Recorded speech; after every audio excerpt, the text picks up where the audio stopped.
Hello there, kia ora. As you know, yesterday was Matariki, the day that we as a country have put aside to commemorate the Māori New Year.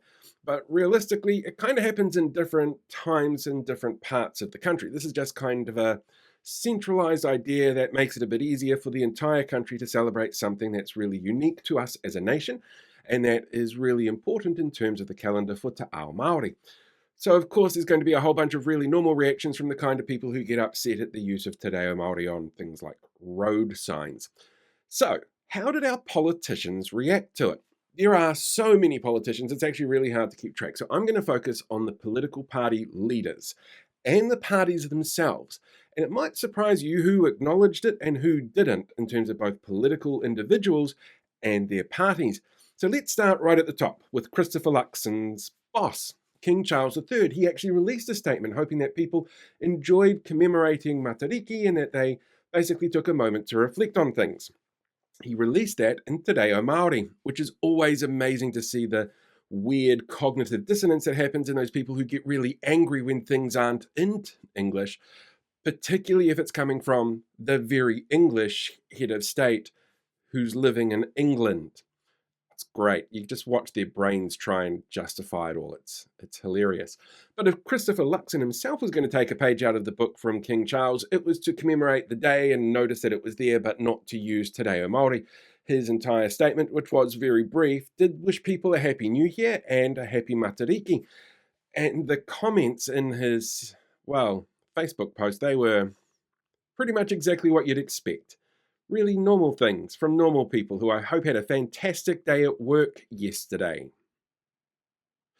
But the National Party itself didn't acknowledge Matariki on their social media feeds. They posted about things like getting tough on gangs or on children who are going into their boot camps, things that research says doesn't work, or spending more money on different forms of public transport while making it more expensive. Yeah. But there was no reference there to Matariki on their page.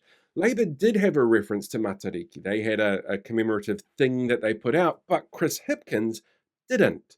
He had no application on his page whatsoever towards Matariki, and he doesn't post particularly often on his page, on any of his social media feeds, which maybe he needs to do a little bit more often as leader of the opposition. Just saying. The Green Party also didn't have anything specifically on their page around Matariki, but Chloe Swarbrick did.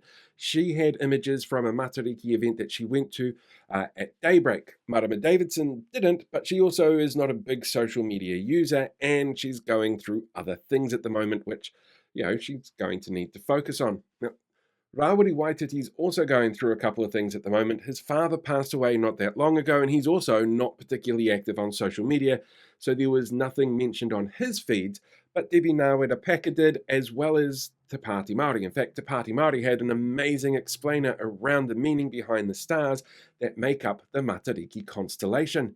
New Zealand First did their normal thing of completely ignoring stuff, but trying to appeal to their conspiracy theorist fans quite a bit. On one page, they talked about the new COVID inquiry that they've managed to pass through the line when the first use of the agree to disagree element of the coalition agreement was put in place. And on Facebook, they talked about the removal of the therapeutics products bill, which is going to make it much easier for those grifters who sell online supplements to get away with selling online supplements as part of their grift.